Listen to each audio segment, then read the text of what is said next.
Dear students, today we are going to study the torque acting on a coil which is placed in magnetic field and which carries some current through it. Now this will have great many applications, so we must understand it very minutely, and once we understand, our confidence will be upright. Here you see we have considered a coil, rectangular coil, whose length is PQ is equal to small l and the breadth is PR is equal to small b. This coil is made to suspend by some means. Say for example a thread is there, you can assume that it is hanging through a thread, and this is a rigid support through which the coil is hanging in between the two poles, opposite poles of a magnet, north pole and south pole. That means there exists a magnetic field due to the presence of these magnetic poles, and the direction will be along the direction from north pole towards south pole. Now we have to find the torque acting on the coil which is carrying I current, and for that what we are going to use is the Andre-Marie Ampere law. We will use this, and we will also use torque expression for torque is equal to R cross F, and we will also find the perpendicular distance between the two anti-parallel forces, which we are just going to discuss. So here you see we have this situation now. So for the coil placed in the magnetic field, and as it carries some current, there are forces acting on the each arm, PQ, PR, RS and QS. We have named them as F1, F2, F3 and F4. Now regarding the force F2 and F4, while we take the simple case, while the coil is lying in the plane of the whiteboard and magnetic field is in the plane of whiteboard, the magnetic field lines are contained by the whiteboard, then in this situation, while the coil still lies in the plane of the whiteboard, in this situation the force acting on arm PR, that is F2, and force acting on arm QS, that is F4, will be 0. Now how we come to say this? You look at this relation, F is equal to I dl cross B. So this is PR is our dl, and magnetic field is also along same direction, PR is also along same direction, the dl value will be along. So dl is parallel to B for arm PR, and for arm QS it is anti-parallel, of course, but in both the cases this cross product becomes 0 because the angle between these two is 0 or 180 degree, it becomes 0, and therefore force acting on arm PR and arm QS will be 0 while so long the coil lies in the plane of the whiteboard. But that will not be the case always, as the coil is made to rotate due to under the influence of these forces F1 and F3. So the coil will no longer remain in the plane of the whiteboard. Say this is our coil, and we can use this duster. This is our coil's plane of the coil, and now it is made to rotate. So now it is no longer in the plane of whiteboard.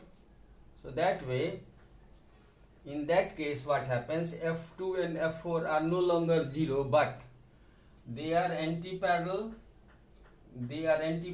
and equal in magnitude. They are equal and opposite to each other because they are always collinear forces.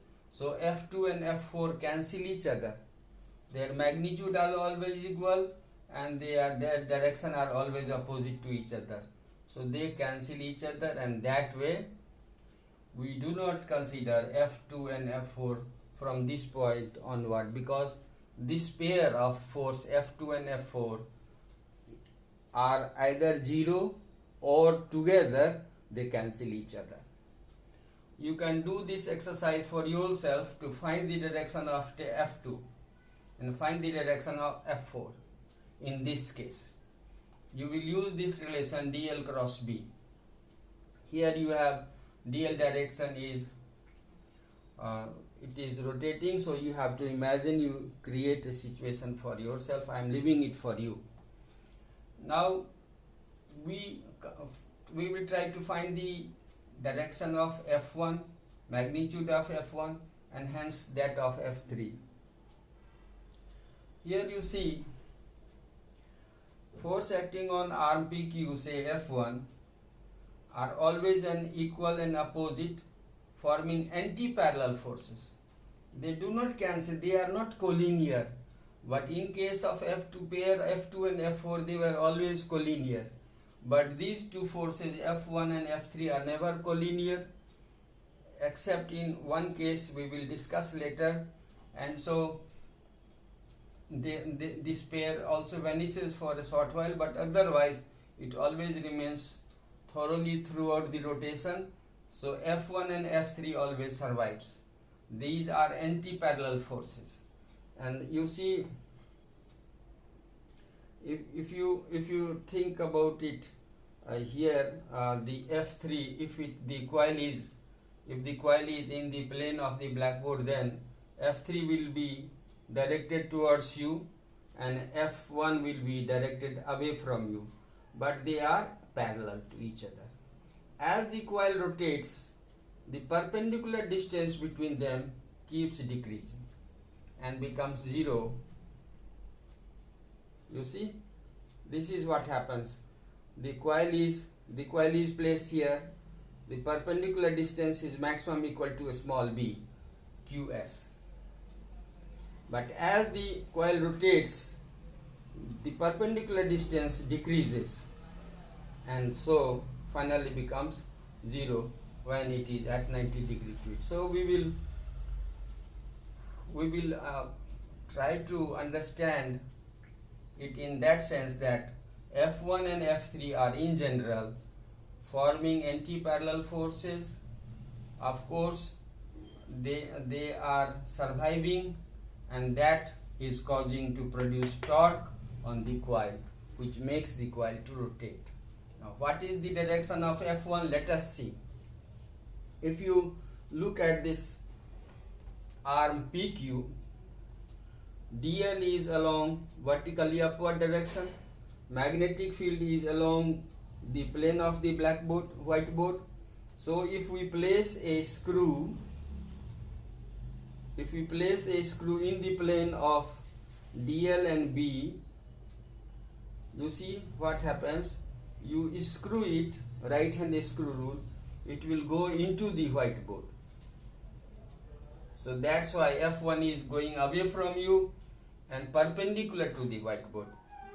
Here you see the dl is R to S, dl will be vertically downward, but magnetic field, direction of magnetic field remains same. So this is dl, this is direction of magnetic field. We place a screw in the plane of dl and b, and then we move from dl to b.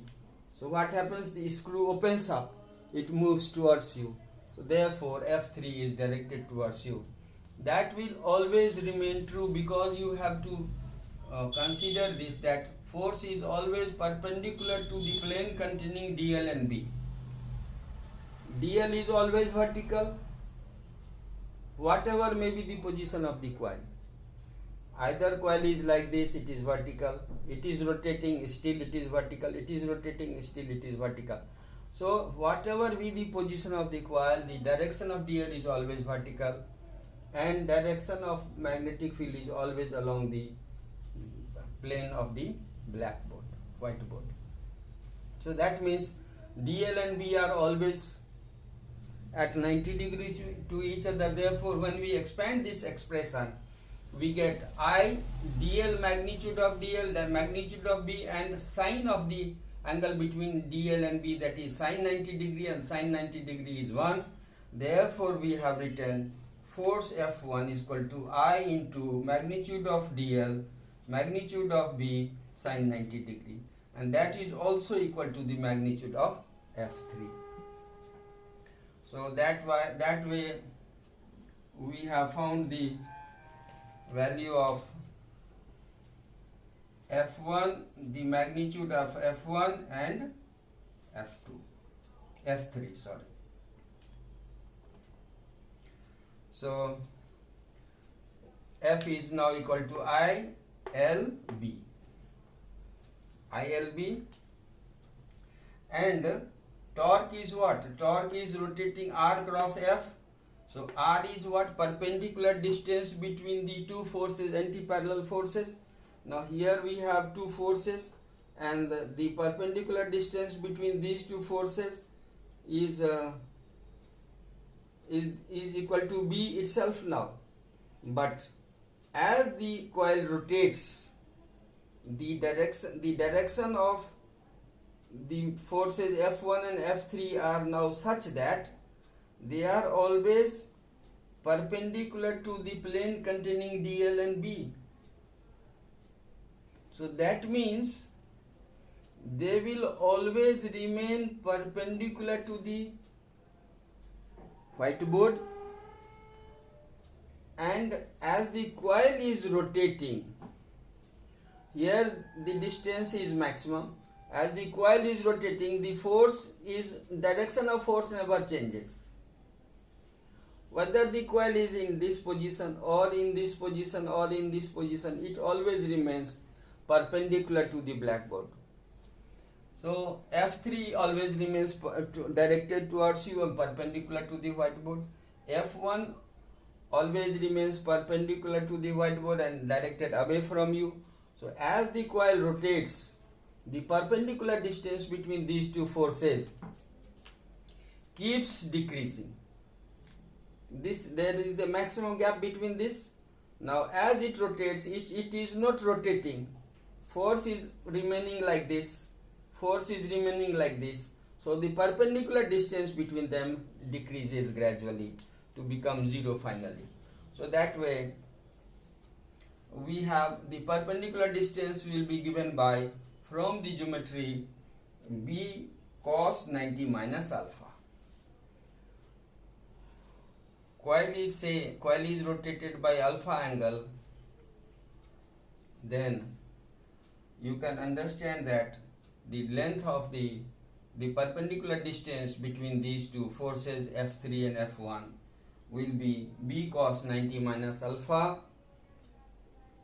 We can discuss it separately so that you don't get confused over it. For the time being, you can take it for granted that this is true, that perpendicular distance between these two forces remains equal to B cos 90 minus alpha.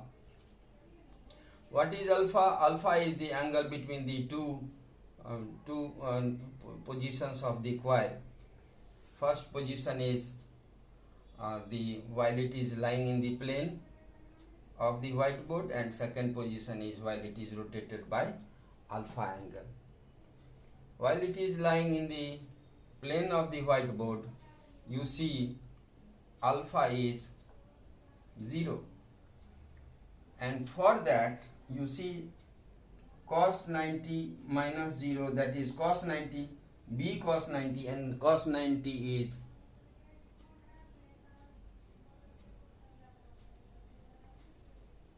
and so we can check it. Okay, sir, B cos 90 minus alpha is the, you see, angle between the area vector perpendicular to the alpha is what? Alpha is the angle between area vector and the magnetic field. So that means area vector, you can say you have area vector is perpendicular to the plane of the coil. This is first case. And then as it is rotated by alpha angle, so will be the area vector rotated by alpha angle. And that way we discuss it separately so that we avoid confusion at this stage of learning. So that means it becomes cos 90 minus alpha, it becomes sin alpha. Cos 90 minus alpha becomes sin alpha, and therefore we have torque is equal to perpendicular distance into force, and perpendicular distance is b cos 90 minus alpha into force, that is I dlb, and for dl1 we write L, for b we have already there, and for cos 90 alpha we have sin alpha. So we get torque is equal to ILB, capital B sin alpha. L is the length of the coil, B is the breadth of the coil, I is the current flowing through the coil, and B is the capital B is the magnetic field, and alpha is the angle between area vector of the coil and the magnetic field of the coil. So here you see, sorry, I was doing some mistake. When you have the coil lying in the plane of the whiteboard, the area vector will be perpendicular to the whiteboard, and magnetic field is making 90 degree to the area vector. And once that happens, this becomes cos 90 minus 90, while the coil lies in the plane of the whiteboard. So this becomes cos 0, and cos 0 is 1. So that is the maximum distance between these two forces when the coil lies in the plane of the whiteboard. And as it rotates, the perpendicular distance decreases, and it becomes it is given by small b cos 90 minus alpha. So here you see torque is equal to I A B, A capital B sin alpha, and for IA we can write magnetic dipole moment, which is represented by M, and alpha is the angle between them, so we represent it in vector form. We write torque is equal to M cross B, where M is IA, magnetic dipole moment of the coil, which is carrying I current, A is the area vector of the coil, and magnitude is equal to length into breadth of the coil, and therefore we have replaced this L into B by capital A. And therefore we got this expression for torque acting on the coil which is placed in a magnetic field. If there are n turns in the coil, we need to multiply it by n, because we have considered that only one wire is there, and for that only I current is acting. But if there are n turns, means n times this force is multiplied, so we write n into M cross B. Now from this expression, the expression for torque, we can very well see that if we have alpha is equal to 90 degree, if we have alpha is equal to 0, torque is 0, and if we have alpha is equal to 90 degree, torque is maximum, that is NMB. So if we apply radial magnetic field, means the magnetic field is always having 90 degree with the magnetic field is always having 90 degree with the area vector of the coil. Then in that case, torque will be always maximum, and so the rotating factor will be maximum for the whole rotation process. So that's all for today. Thank you and have a nice day.